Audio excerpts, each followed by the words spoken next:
Hey, everybody, this is Ryan from the Breaking Badge Show.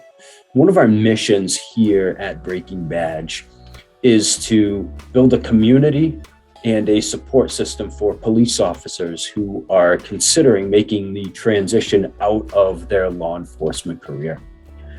I vividly remember a time, it probably wasn't that long into my policing career, that I wasn't sure if I was going to be able to make the entire 32 years. I can remember coming home, it was after a midnight shift. I sat on my couch and I opened up my computer and I punched into Google jobs that you can make $100,000 a year at without an education. I wasn't sure if I could make the entire career, but I just didn't know what else I could do and still be able to support my family. And it's a topic that I hear frequently from officers. They're not happy with their career anymore.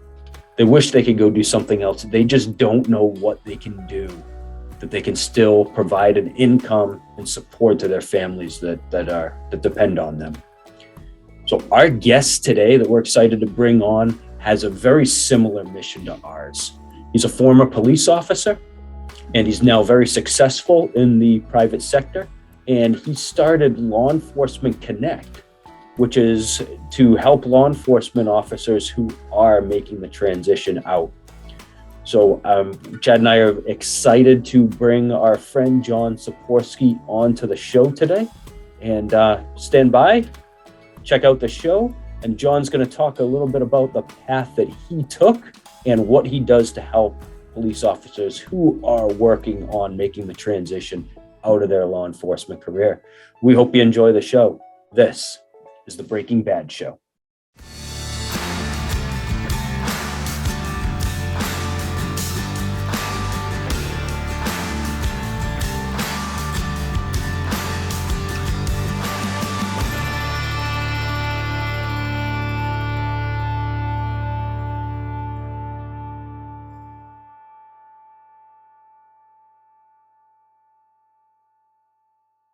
Hey, everybody. Ryan and Chad back at you with another episode of the Breaking Badge Show. This week, we're very excited. I know we're both excited to bring on a friend of ours who we've connected with on and offline recently, John Saporsky. John is the founder of Law Enforcement Connect, which he's going to share about with us on the show today. Law Enforcement Connect supports law enforcement professionals who are going into career transition. And we all know that's right aligned with what Chad and I have aimed to bring to you all on this show. John's also a former police officer, so has walked in the same shoes that all of us have walked and has made the transition along with us. So welcome to the show, John. Why don't you share with us a quick rundown of the bio? Who are you and where'd you come from? What brought you to where you are today? Yeah, thanks, Ryan and Chad, for having me on. I'm excited to be here. Like I said, or like you said, I'm John Saporsky. I was a former police officer from the Metro Atlanta area. I did 4 years in service there and served on the SWAT team, the North Fulton SWAT team. Since leaving, I've always been a bit of a business guy. I've got a bachelor's in marketing and an MBA. And most recently, in support of LEC, I went back to school and got a human resource management certificate from Cornell. So Nice. I believe in lifelong learner. So anything to improve the process, right? Absolutely, man. I love it. That's awesome. So I know right now you're starting to grow Law Enforcement Connect. So tell us and our listeners about Law Enforcement Connect, what you do and what you're aiming to do. Yeah, absolutely. So I've got what I call my day shift and my night shift. My day shift is I work for an industrial distribution company called Motion. It's a subsidiary of GPC, or Genuine Parts Company, which is a Fortune 250 company. And that's, I was fortunate enough to identify what my passion was. And there was a little bit of work, identifying after law enforcement, what would I be passionate about? But I'm really excited about that as my day shift. My night shift is Law Enforcement Connect. And in 2015, I had a really tough time transitioning from law enforcement back to the civilian world. And it really prompted me to start doing a deep dive and digging into finding resources, solutions, providers, coaches. And I just couldn't find anything out there. You know, a couple of part-time guys who are fantastic, but nothing really designated or supporting law enforcement specifically. So I decided I was going to create a solution for the problem. And even if it's just me, and even if I can just help one additional person, then it's a mission, you know, it's mission accomplished, right? So what I found since then, though, is it's not just one guy. There's a lot of us out there, and there's not a lot of support. So we can definitely dive into that. But Law Enforcement Connect has one mission. We want to connect cops to cops, and we want to connect cops to resources. And we support the law enforcement officer, law enforcement professional, because we also support corrections officers, detention officers. We also support communications officers, dispatchers as well. It's just a different side of the mic, right? So we support LEOs, but also LEPs, law enforcement professionals, in their transition from service to civilian. Yeah, we had Craig on, who's a dispatcher, one of our last episodes, and yeah, I always felt so bad for the dispatchers. We talked about it with Craig. I said they only got to deal with one thing at I mean, we only have to deal with one call at a time, and they're dealing with everything all at the same time. So I know so one topic I know you wanted to touch on. We had talked about this, and you know, it's a great topic because I know I experienced it in my department. It was kind of bred into the culture of my department, and that is how length of service on the police department doesn't necessarily equal the quality of service. And I can remember something like that being very discouraging in my agency, is that, you know, the length of service meant that you did less. So what are your thoughts on that? That's right. So, you know, one of the frustrating things that I discovered right away was I only served 4 years. But in my 4 years being in a metro Atlanta area, I saw a bunch of stuff. Actually, in my first month, and I actually just told this story today, but or rather, this story was told to me by another fellow colleague who I had reconnected with today. But I was almost killed my first month on the job. And so, not to get into the details, but you know, why are we sitting here demonizing, or why are we belittling any service at all when trauma doesn't care if you're 1 week on the job or 20 years on the job? And, you know, to be quite candid with you, I didn't watch the dash cam video of that incident with me for weeks after the incident happened. I know what happened. I knew what happened. I survived and made it home from shift, which is what we're told consistently. That's our goal. That's our mission, right? Make it home from shifts. But there's a bit of a stigma that time in service has anything to do with quality of service. And that's just not simply true. I know it's not something I've shared on the show yet, but Chad knows that I can relate to that same very thing. So yeah, that's huge. And you know, it's tough, especially when you're on the newer side. You don't have the relationships in the department yet, even to really be able to share, be able to even know who you can go to get assistance with that stuff. So yeah, if I may interject, Ryan, I'm sorry, because yeah, absolutely. I was listening to John answer that question, and I was thinking about, I was immersing myself into, I'm thinking about my old culture, my own police department, and how we sat around, and I'm sure it's common in every agency, and critique this officer for this decision they made, critique this officer for this they didn't do, critique this. Oh, this guy only did, you know, so many years in detectives. This guy only, yeah. I mean, John, you bring up a great point. It's what, when I went in the military, I initially signed up for 4 years. Then 9/11 happened. I ended up doing another 4, but you know, I initially signed up for 4 years. It's not like I was going to get out and people would bastardize you that you only did 4 years of active duty. Like that was celebrated. But in law enforcement, it's not like that. But you're right. It's still a tour, and it's still duty. It's still night work and shift work and trauma and stress. So, you know, just listening to you talk about that, I think I need to do a better job of spreading that message around in this platform, because that is not something guys talk about a lot. But you're absolutely right. You're absolutely right. Yeah. And one of the aha moments for me was actually talking to a Marine, and we were doing my day shift job. And I realized, I said, his name's Matt. And I said, "Hey, Matt, how long were you in the Marine Corps?" And he said, 4 years. Really? Yeah. Has anybody ever given you grief about your 4 years of service in the Marine Corps? No. Like, you're just a veteran, right? Yeah. that was an aha moment for me, and to be fair though, there are different things that obviously 4 years is different than 10, which is different than 15, which is different than 30, 20, and 30, right? So, but if we're going to loop them all into one single bucket and say like, hey, you're either, worthwhile or not, if it's a binary response, either yes or no, like you're valuable or you're not valuable, then, that's a bit jacked up. We need to say, okay, you did 4 years of service in a metro Atlanta area. And so you saw, X, Y, and Z, or you encountered a certain thing, or, let's talk about the quality of service and less about the quantity of service, right? So you start to, really put yourself out and put Law Enforcement Connect out there and how you can help. You're interacting with a lot of other officers now and everything. What do you see as, one of the top reasons that people are considering transitioning out of law enforcement into the private sector? Yeah, it's a great question. There's a couple of primary reasons why people get out. One is work-life balance.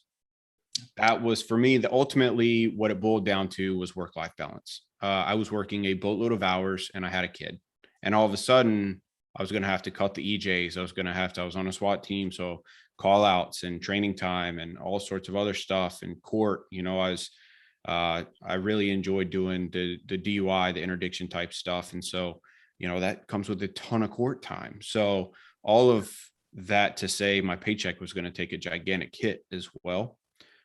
Which leads me to my next point. Pay isn't why we get into it, but pay is definitely a barrier to staying in, because as life continues on, right, stuff gets expensive. Kids are expensive, right? So work-life balance, pay. The other thing, is kind of obvious, and I'm sure you guys are expecting this one, but is company culture, right? Is when the administration doesn't have your back, or they prove that, their people aren't their priority. Let's just say it that way. And I think we're on a better trend. There's a lot of people coming out and saying like, hey, yeah, we see that now. And, not to bastardize the entire industry, because that is certainly not the case. There are excellent leaders out there. However, there are still some that, and you can just tell, look at agency retention, right? So how new is your force? How new, I don't recognize anybody anymore. So need I say more, right? I definitely, I think we hear the same things from people we talk to, and we've all seen the same things right with our own eyes. So I do like to see it trending, in a different direction, and hopefully that's going to continue to change, and they're going to continue to do better, especially with supporting especially the patrolmen and the lower ranks, the troops out there on the streets. Yeah. Now I specifically left this one out of this category because I wanted to talk about it specifically. So the other reason is natural attrition. Okay. So we're, by nature, we get bored of stuff and we want a new challenge. And so one of the reasons why I've identified in the military through research and interviews, and I've interviewed almost 1,000 people now, both on the military side, the law enforcement side, the PhD side, talking to university professors and clinical researchers.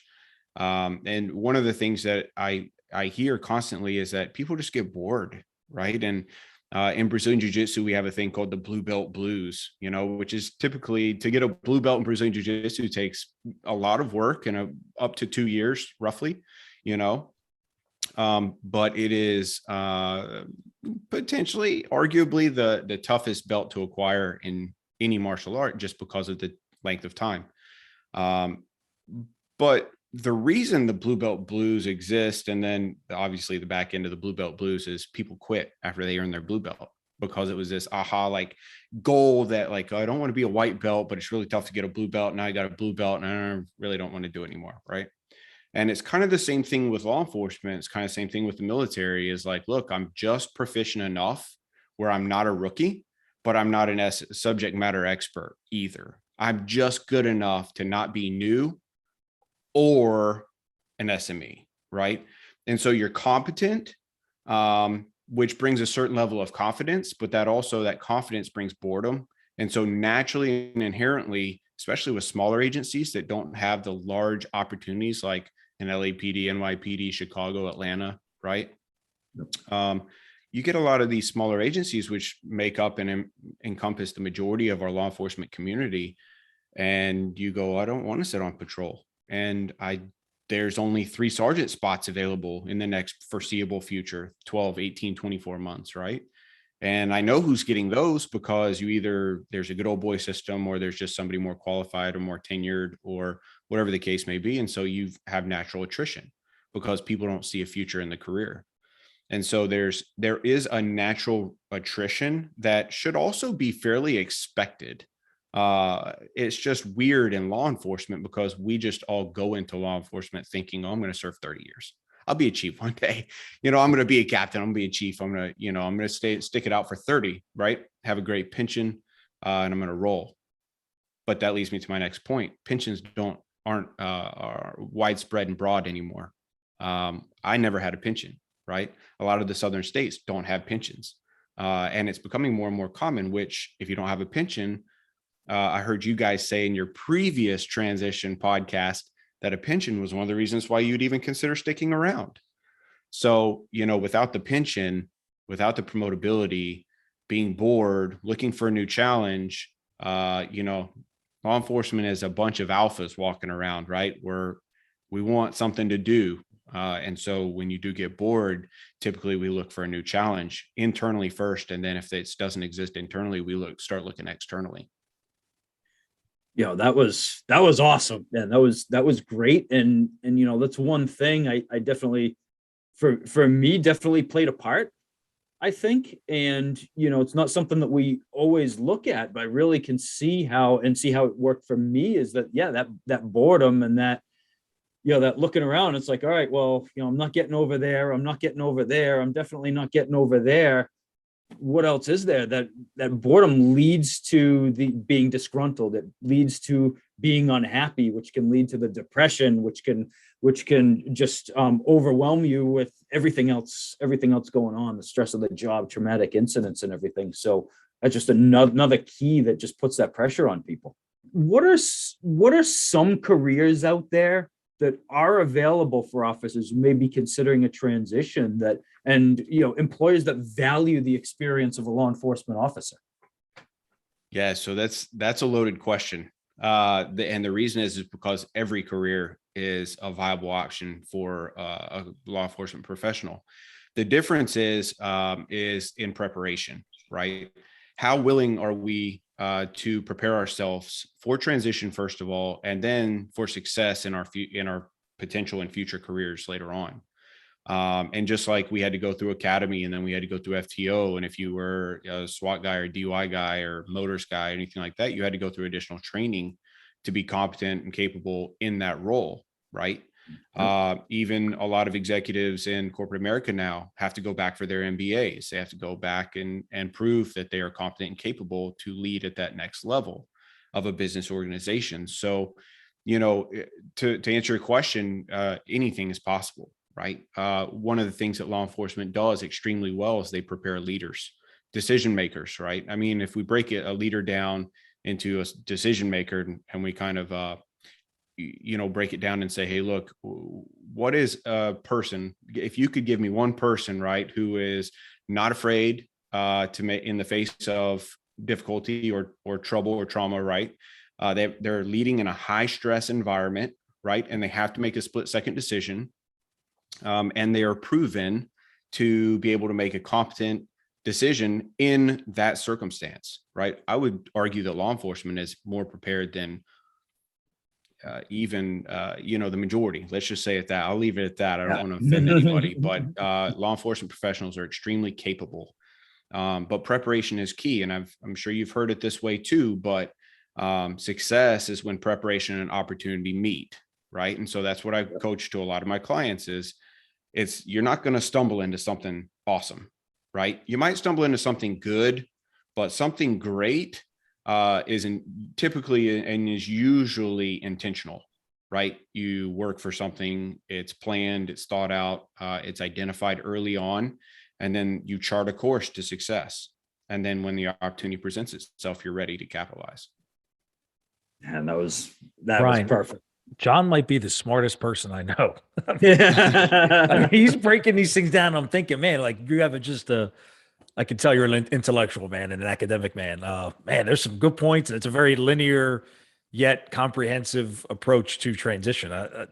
That's awesome. I love it. Yeah, Hey, definitely. I love it. It's a unique, it's a different perspective too that we've than You what can we've tell had you on put, school. you can tell you put a lot of thought into this. Like this isn't some side hustle to make a buck and to get your name out there. Like there's a lot of intention and thought behind this business you have, but the model of how is this going to add value to the stakeholders that I want to add value to them. And I can hear the wheels turning and the thought that's behind it.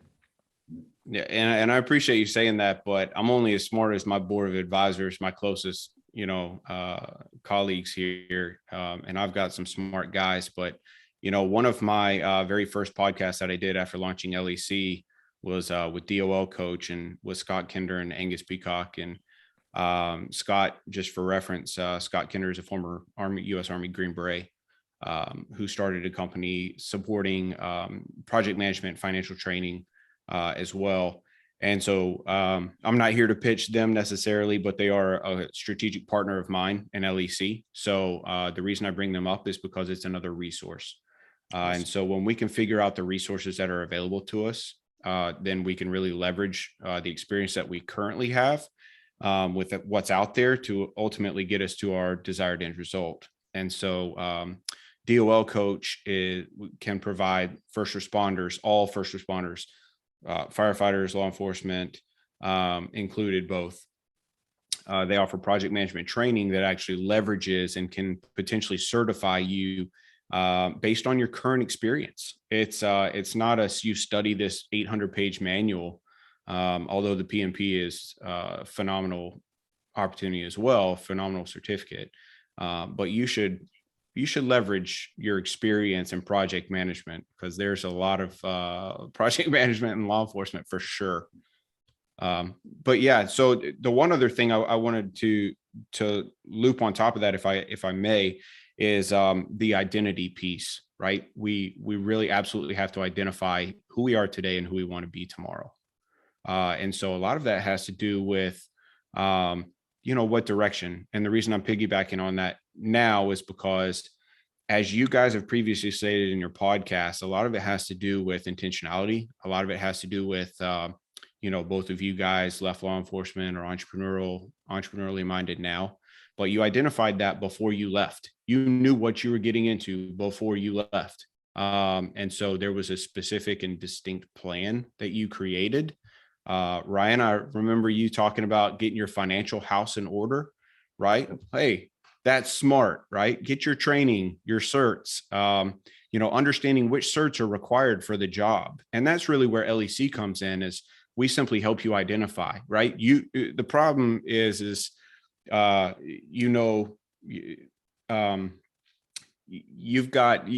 the only one that can answer your own question of, what are my greatest strengths? What are my deepest passions, right?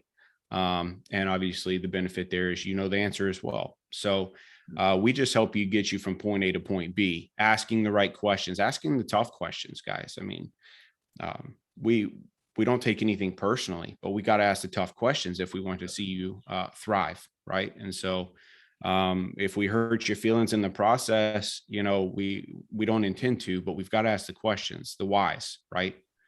Because we've got to identify, and we don't want to see you change jobs. Statistically, military vets, Chad, you'll love this. Military vets are 50% likely to change jobs in the first 2 years after military transition. So, yeah. And law enforcement, there's no data that I've been able to find to back up the same type of statistic, but without a doubt, that's got to be the same, right? Same mindset, same skill set, roughly. What's crazy is I transitioned. I say I did 3 transitions because I got out of active duty, went back home to Pennsylvania, got called back up, went back overseas. I went overseas, and when I came back from Iraq, I got out. So there was a gap, a short gap, very short. But I remember having that feeling of transitioning from active duty into a civilian life. I went in at 17 years old. I went in the infantry. you're trained to kill or capture the enemy, and that's what you're trained to do. So just that process of constructing a soldier and then going through. When I got out of active duty, they had this TAP transition assistance program. It was literally like 3 classes, like 3 days, 4 days long. You get a little certificate, and oh, congratulations, you're ready to be a civilian. I had no idea what I want to do. Right. And now Yeah. I come home and I have to be deconstructed, and then I get called back up. I have to get back in that mode of mindset. Then I come back home and go through the transition again, then become a police officer and go through the transition again. I guess the point I'm trying to say is that was hard. That was taxing. It took a lot of things I didn't know. I didn't know the resources available. So when I hear Law Enforcement Connect is I mean, that's where it's at. It's there has to be much more focus on transition and programs and resources. And when I was getting ready to leave, nobody knew anything. I didn't really consult anybody on the law enforcement side because everybody was kind of just regimented in their get up, go to work, put their uniform on, go home at night. So that has to be promoted also within the profession. So is that an avenue that you're going to be doing through LEC to mentor people that are still in the profession? Absolutely. Yeah. And so, the podcast that I mentioned previously, the DOL coach, the title of the podcast was Help a Million Cops, right? This is deeply personal to me. I'm not here to make $1 million. I'm here to help 1 million cops. And a lot of the things that I went through, I don't want the next guy. I'm one of the largest advocates, the greatest advocates of the law enforcement profession. I think there's so much value to it, but one thing that we do know is transition is inevitable. So you might as well do it well. And so, what I really want to do is I want to help people before they leave. And ideally, and the pitch to agency executives is that we could potentially even enhance retention. We could increase retention in agencies if we know that, look, you're going to be here for the next 2 years. We're going to put you through a regimented program, like a TAPS program, right? Or even a skill bridge program. These are opportunities and avenues that we are considering, with limited funding and time, right? But definitely different things. But before we run out of time, I want to talk about a couple of different things, if you don't mind. Absolutely. Primarily is value, the value, what we call value chain in the business world, right? And the one thing that a lot of law enforcement officers is what's going to baffle them is that they're going to, so the military, let me back up. The military almost has a sense of entitlement these days, where it's almost, thank you, you're welcome for my service, right? Type mentality. You come home, you do your tour, you serve, and absolutely, and by all accounts, 100% they're accurate. Thank you so much for your service. Right? We owe you a debt of gratitude. However, the business world operates on money. They don't operate on gratitude. And the law enforcement community is kind of what I've referenced as almost Vietnam era right now, where my uncle, when he came home from Vietnam, took his uniform off. He didn't want to be identified as a soldier, as an Army captain, right? And so he took it off. It's a different mindset today than it was back in Vietnam, right? 1974. So the reality is that law enforcement is at a really pivotal time in the history of law enforcement right now, because cops don't tell you what they do, right? I sold ice cream the entire time. Anybody who asked, what did I do for a living? Sold ice cream, right? And that was while I was serving. And I've heard some really funny other examples as well. But you know what I tell people now? I was a police officer. I was a police officer in Atlanta. I was a SWAT team member. I proudly serve. I proudly put that out there. I wear this LEC crap all over the place, because I'm proud of my service, and that's the way it should be, right? We got to get this. We have to get this mentality of officer survival 100% of the time out there. Nobody knows that John Saporsky is a cop when I'm off duty, right? We think they do because that's the way we're trained, to head on a swivel, watch your 12 and 6, right? I mean, that's from academy all the way through advanced officer survival training. So the point I'm trying to make, though, is yes, your service is valuable. Yes, you earned a lot. You definitely respect in my book and a lot of other veterans and service members out there. Here's the challenge, though. Thank you for your service stops there, right? There comes a point where you have to adapt to the language of business. You have to adapt to a business mentality, or whichever career field, if it's medicine or business. I use business because that's my background. And so what we have to do is we have to prepare adequately, but we've also got to, and part of the LEC process here is we train you in the language of business, right? Well, what is total cost of ownership, right? What is accounts receivable and accounts payable? What's the difference, right? Some people know this, but would an average law enforcement professional that wants to get into the business world understand what an income statement is, right? And so we help them understand just basic business terminology or basic career terminology, whichever field they want to get into. And we do the homework, we do the legwork. If it's something I don't know, like I said, this is deeply personal to me. And I'm on a path of growth anyway. So I love learning this stuff. And so I'll go out, I'll figure it out, and then we'll learn together. If like my wife's in medicine, she's on the medical side. So, you know, I've had clients that's like, I think I want to be a nurse. I'm like, all right, cool. You know, Katie, come here. What's nursing terminology? So, you know, and then the other thing about the value chain is confidence versus competence. Confidence and competence are two dramatically different things, right? And I heard it said this way, is that confidence is what you get when you're competent. Arrogance comes from ignorance. The book that I wanted to, there's a couple of books that I think every law enforcement professional should have on their bookshelf. The first one is this one. Oh, sorry. Not that one. Hold on. The first one is this one. That was good. That was good. Yes. I've read that one. That was for good. law enforcement. All right. I recommend this one because if you haven't read it, you're missing out on a lot of critical information. Biologically, that was what jacked me up when I left. I wasn't prepared for the loss of adrenaline, you know, the overwhelming cortisol. You know, there's a lot of biologically in my body that went wrong. I do have two books here that are transition books. They are both for the military. All right, that's my caveat, but they're better than what we've got right now. So it's a good starting point. This is Military Career Transition by Bill Kiefer here. Also, guys, other than Ron Burgundy there and Dr. Gil Martin, Bill Kiefer is actually on my LEC board of advisors. So full transparency, Gotcha. Right? And the other is The Transition Mission by Herb Thompson. Also a member of the LEC board of advisors. But these are phenomenal books. You don't have to be in the military to get the concepts, guys. The good news is breaking news. I am currently working on a law enforcement transition book. Awesome. So more to come on that, but we're going to have some sort of a resource here, hopefully within this year. It takes time to get these things published, but yeah. And right. That's right. Yeah. We'll be excited to have you back on the show when the book is finished. So that's absolutely. Yeah, dude, you are entering a space that is so open. Ryan went through it. I went through it. You went through it. And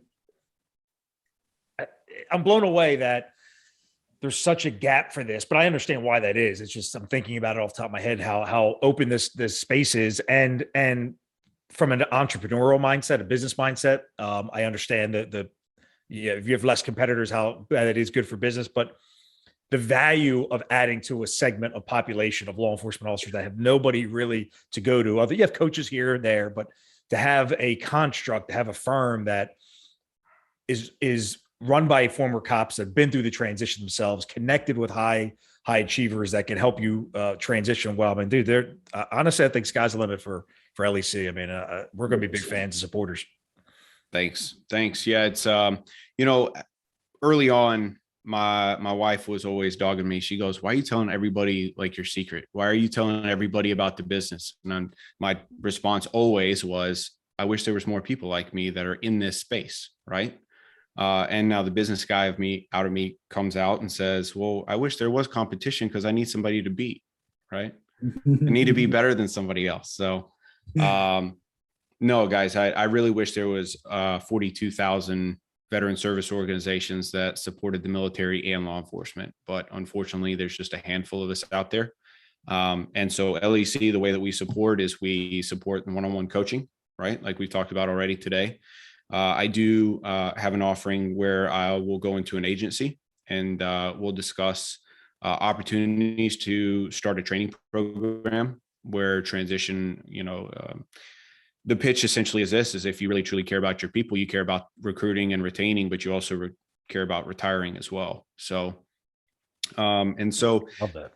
The other part of that really is agency executives, if you're listening out there, there's a retention piece here as well, right? You want the top of the top, you want best in class people working your roads, working in your departments, and you want to retain them, right? And one of the things you want to do is you want to ensure that if you're retaining the right people, that you are helping them transition along the way, because we're in a hope business. Law enforcement is a hope business, where we save a kid, right? A domestic dispute, we're saving somebody, a traffic citation, right? It's a hope business based on the fact that people don't call us on their good days, they call us on their bad days, and there's hope there. That's a light at the end of the tunnel, all things considered. And so Law Enforcement Connect really was designed to be an extension of that hope and say, hey, look, you can be competent and capable and successful and thrive in your next career after law enforcement as well. Incredible, brother. Incredible. Again, my mind was kind of distracted a little bit while you were talking, because I'm just thinking about like where LEC is going to be 5 years from now. I think it's going to be big. I think it's going to be big, and I think it's going to be at the level where there are going to be cops that are going to look forward to transition or look forward to the next chapter in their life and not have that much angst that maybe a lot of us did that left because of the uncertainty and the lack of coaching and mentorship. There's going to be resources and programs in place that when you make that, it's like, oh, hey, get a hold of LEC, man. They'll walk you through X, Y, and Z. And I just can't wait to see what you guys are up to. Thanks for the support, guys. This is it's an incredible opportunity to speak with you guys, and I hope this reaches at least one person that can benefit. Amen, brother. All right, so we started a new segment, John. You ready? Yeah. It's called 5 questions. Are you ready for this? There you go. Yeah, right, ready. This is rapid fire.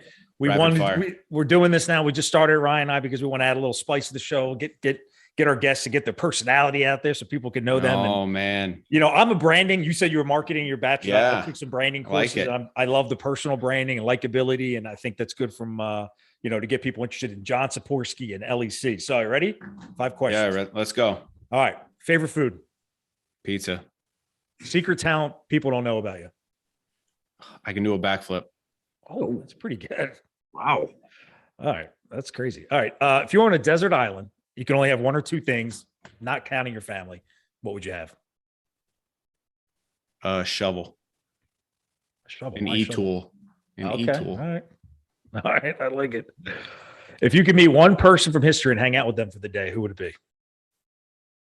Oh, Denzel Washington for sure. Ooh, why Denzel? Man, he's a quality guy on and off screen. That's cool. I like Denzel.